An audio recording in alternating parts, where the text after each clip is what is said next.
Welcome to another Beards Without Borders episode. My name is George Bruno, also known as the Sultan of Silver. Tonight's broadcast is brought to you by McBaron Highland Blend. Take it out of the tin, put it in the mason jar, let it sit for a year. Ages beautifully. In a bulldog pipe. This is called a bulldog with a diamond shank. See that? I don't know if you can see that. Let me take that. See that? A diamond shank. And then that's the bit that goes in it. You match it up. There we go.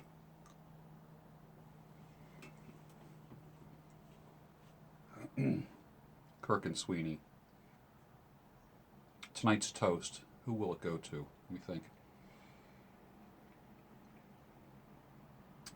How about the ladies? The ladies that watch this, the few ladies. You know I'm in your corner. And I want the best for you. So I want to raise a glass to you. Here's to the ladies who are regulars, the wives, the girlfriends, and the single ladies that are regulars and fans of the Beards Without Borders broadcast. Here's to you, sweetie.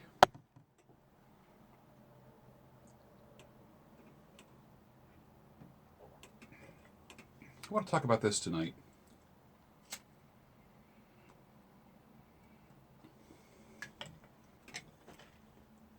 Some people say you get what you deserve. I don't think that way.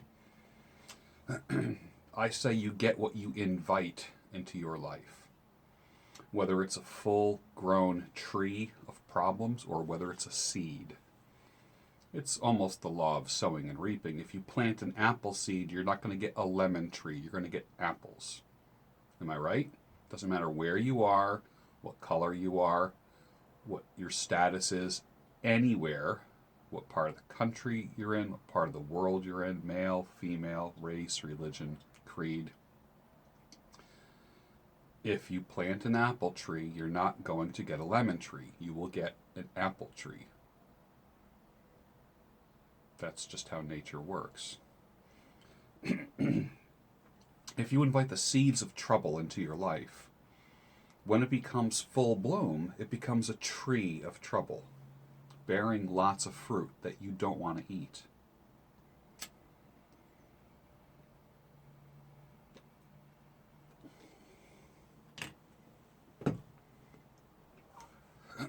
The Sultan married the wrong woman.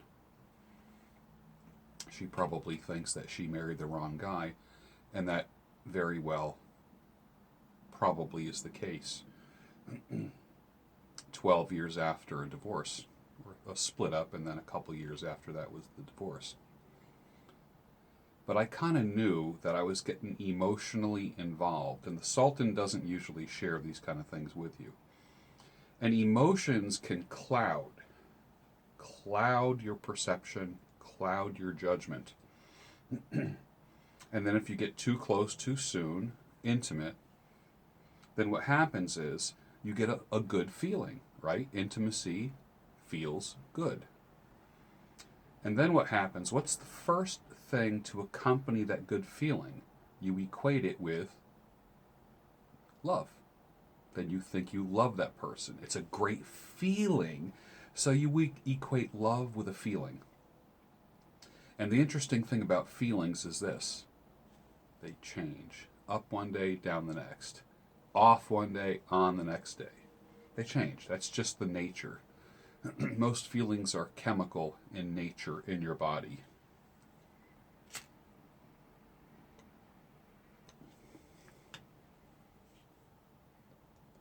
You follow through on that feeling that you think is love. And you ask the average young person, why are you getting married? Because I love her or I love him. Well, isn't that just a feeling then? And not a true commitment? Love is a commitment, not a feeling. And I think I got married, now that I look back on it, of course, I think I got married on a feeling. I didn't get married for love, although I thought it was. So many of you have been in that situation where you've invited things into your life where you couldn't get an accurate read because other factors were happening, such as maybe rushing into things and falling in love too fast. But when times get tough, when things get hard in a marriage, you can't rely on those feelings because they're not reliable. The chair that I'm sitting in right now is more reliable than your feelings or my feelings. Probably 99 times out of 10, I sit in this chair, it's going to hold my weight. It's reliable and predictable. Feelings all over the place. Ask anyone who is married why they think their marriage didn't make it. Took me a long time to figure that out too. And of course, being the Sultan, you would think I have all the answers. Just kidding. I think it's exactly what I said to you, was that don't confuse feelings with commitment. There's joy in commitment. Okay? When you're with someone for a long time and you've seen them at their worst and they've seen you at your worst and you're still hanging out together, you still want to be around each other, I would venture to say that that's love. Because it's based upon something that just happened, 10 years of being together. The only conclusion is we love each other. Yes. Now, if you split the first time things got rough, that wouldn't be love. Love doesn't split. Let me say it one more time. Love does not split. Put that in your pipe and smoke it.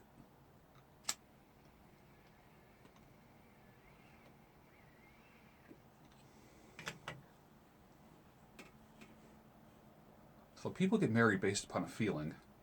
When times get tough, the tools that they pull out of their relationship toolbox to fix or adjust or fine-tune what's going on are nothing but feelings. One tool that felt one way a year ago is going to feel different than it does now. Because feelings change. Think about it. You get a lot of coffee in you in the morning with sugar. By 10 o'clock, you're kind of flying, right? And decisions that you might make might be coffee or sugar induced. Same thing with alcohol. How many people make bad decisions? Like with coffee, it's like you're up, but with alcohol, it brings you down. Now think about this. How many bad decisions have been made? Major life decisions that turned out to be bad decisions were made when someone was either up here or down here. I contend that this is where you need to be, just like this. In the middle. Not here, not here, here. I think that's important. It's important for all people who want to have a solid relationship. I know as I'm 12 years out, and I think I want to be with somebody again. All the cynicism works only for a few years, but after a while, you want a partner. But I don't want to. Let me put it this way. You want to talk about going slow, because I'm going to think things over, and then I'm going to make a commitment. And if it feels good, which I hope it does, then that is fantastic. Did you know that arranged marriages, and many of you have parents that have arranged marriages. Some of you might be in an arranged marriage. Arranged marriages have a higher success rate than marriages that's when the parents arrange the marriage, as opposed to, I know well enough to pick who I want. Did you know there's a higher success rate and lower divorce rate amongst arranged marriages? Something to be said about somebody choosing for you that's I don't want to say neutral, but is not experiencing your emotions at the time. and wants the best for you and knows you and knows when you've made mistakes and knows when you've succeeded. So I just want to go back 150 years and have an arranged marriage. How's that sound? Now, if I had an arranged marriage, my wife would be a medium-sized Italian girl with long black curly hair, curvy, loves to cook, kisses everybody, makes family gatherings fun, and loves me.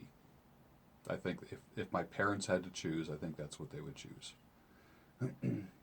I'm not sure if they would choose the sturdy Russian girl, which I'm not opposed to, but I'm wide open. But it will not be feelings. It will be head, when feelings will catch up eventually. That's what will happen for me. So I've been in no hurry, as you can imagine, 12 years later. So there's no reason to have to be with somebody. And that's a beautiful place to be, is that when there's no compulsion to have to be with somebody, to have someone laying in the bed next to you. Can you imagine going to sleep by yourself? I know people that they sleep better when their spouse goes away. Isn't that funny?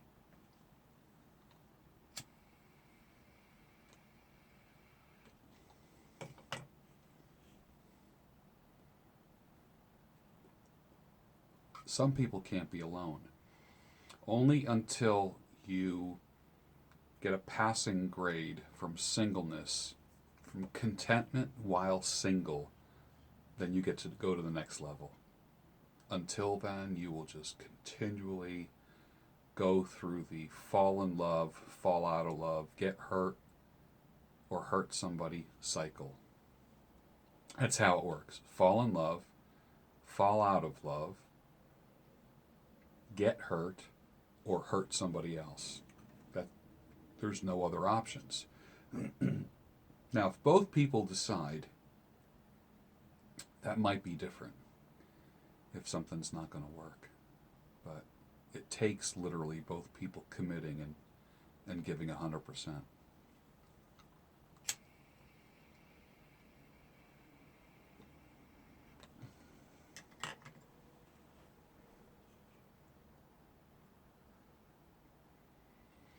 What kind of marriage do you have if you are married?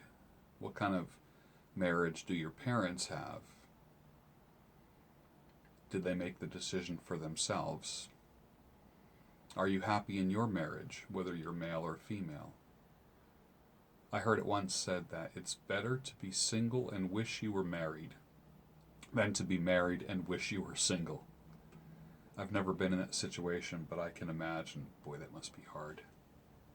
Being kind of trapped in something that you know is not for you.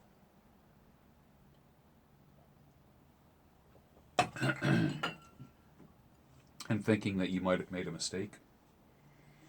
That's a hard place to be. I can't imagine that. Let me try my torch.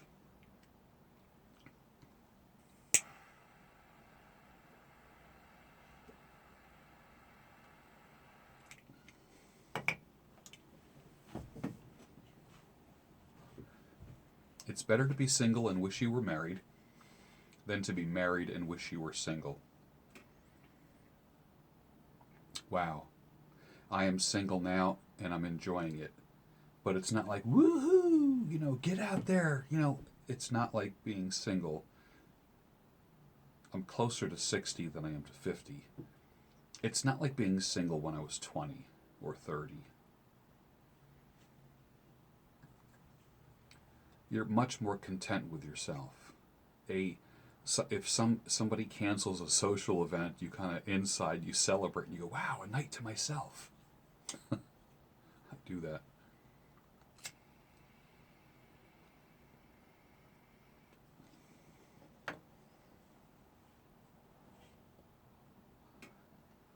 But I feel like I can make the right decision, and you feel like you can make the right decision because you've cleansed your palate.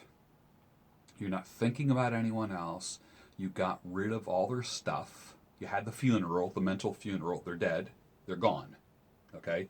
They no longer affect your life. Time goes by. The stream just washes stuff away. So the thought of them no longer does nothing for you mentally or in your heart.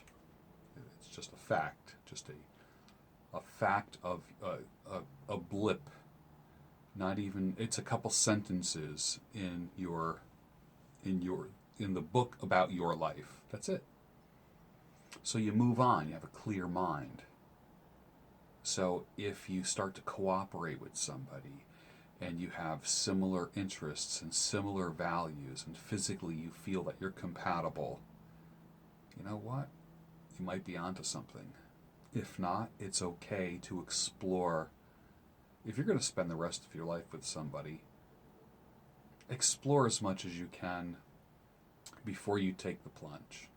For those of you that are single and never been married, I think that's good advice. Don't rush things. That's what old guys like me like to say. Don't rush into things.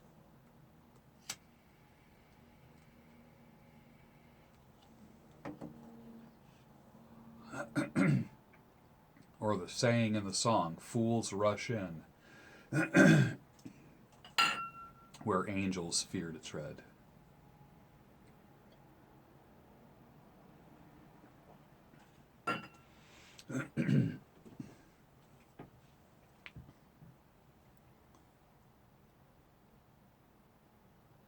What do you feel about how you're going to spend the rest of your life? Do you have any clues with a wife, with a husband, with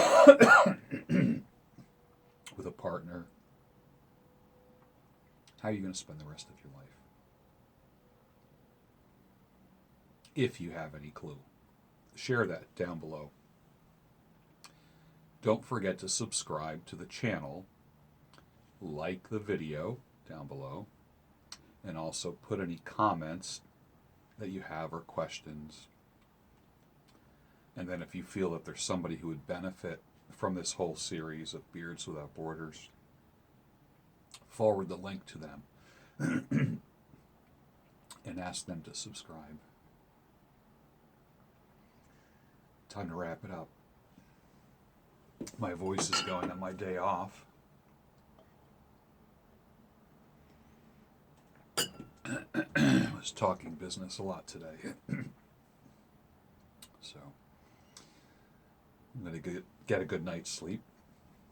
And I want you to get a good night's sleep, whether you're listening to this first thing in the morning or in the evening. I record these shortly before I hit the sack myself. So that's the logistics of Beards Without Borders. It's a nighttime kind of show with a night feel. I think there were many times where we heard crickets in the background. That was kind of fun.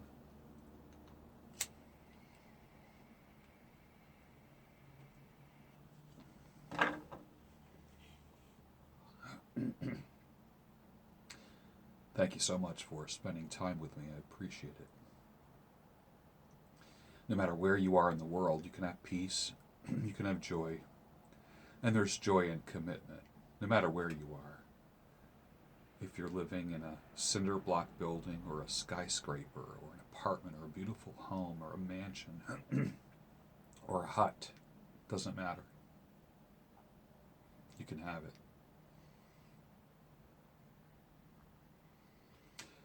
You're special, and you're watching this stuff. Out of all the clutter and nonsense that's on the web, you chose to watch this. There's a reason. It may or may not be noticeable to you yet, the reason. I don't even know. But I certainly hope the best for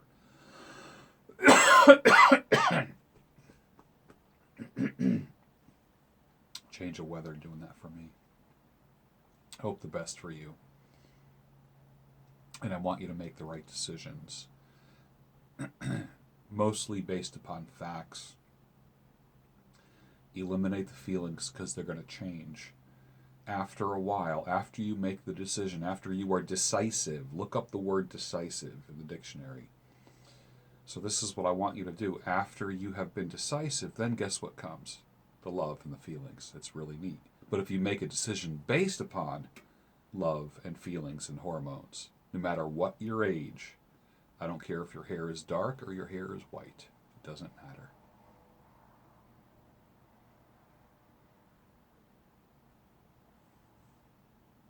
You know what you have to do.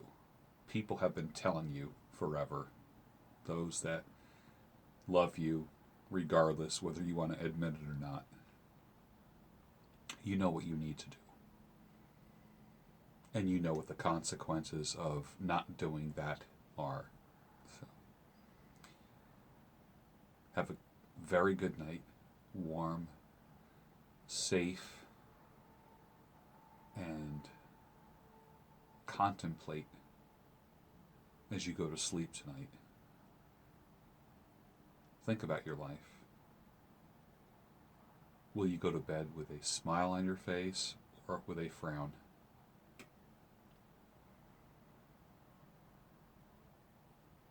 I'll see you again soon.